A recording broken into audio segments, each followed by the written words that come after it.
Let's do the 2 elbows from behind. So grab the gi if you like. Grab the gi for you. Okay, the reason I'm going to the gi is because when I turn my hands, it makes no direct connection to his grip. So we could try and do all this sort of thing, but now I'm telegraphing to him what I'm doing, because as I pull, the material on the gi takes up tension and then he reacts against it. So again, this particular form is not about how does it work in a fight, but how do I explore the situation. He's grabbed my elbow sleeves. I'm going to roll the shoulders and drop weight into my elbow, and already he can feel the weight going down through my body here. Okay. But now what I want to do is steal his structure, so I'm just going to drift slightly forward on my feet, and I'm going to bring my elbows to take up that tension in the material.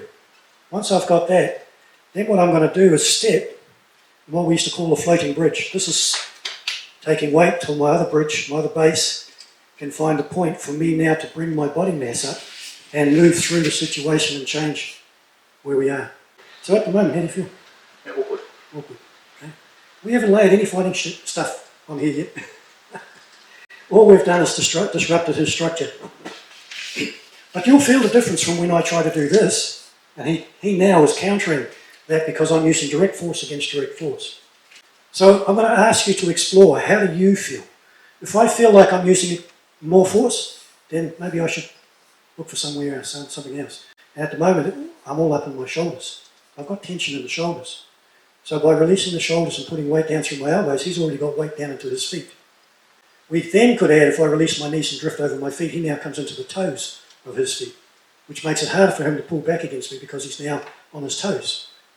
Once I'm there, again, it's my base that turns, and the extension through the elbow without pulling, if you like, allows me to create the volume to come through.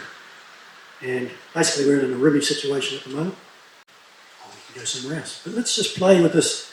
Can I get my body structure to manoeuvre out of this situation? How's it feel? Interesting. What hopefully that person feels is the weight go through his body. As I roll my shoulders, drop my elbows and find my feet, that almost glues him into his feet. Because of that little drift, he comes now into his toes, which takes the strength out of him to be able to counter. And then you find your space to move into, create space to move into. Even close your eyes and ask yourself, how does it feel to create or find that space? Because our eyes actually give us a lot of misinformation. Because in the end, if you're thinking to do a technique, it's too slow. It should be a body muscle memory, it should be a reaction, it should be something natural, the same way you walk down the street, hopefully.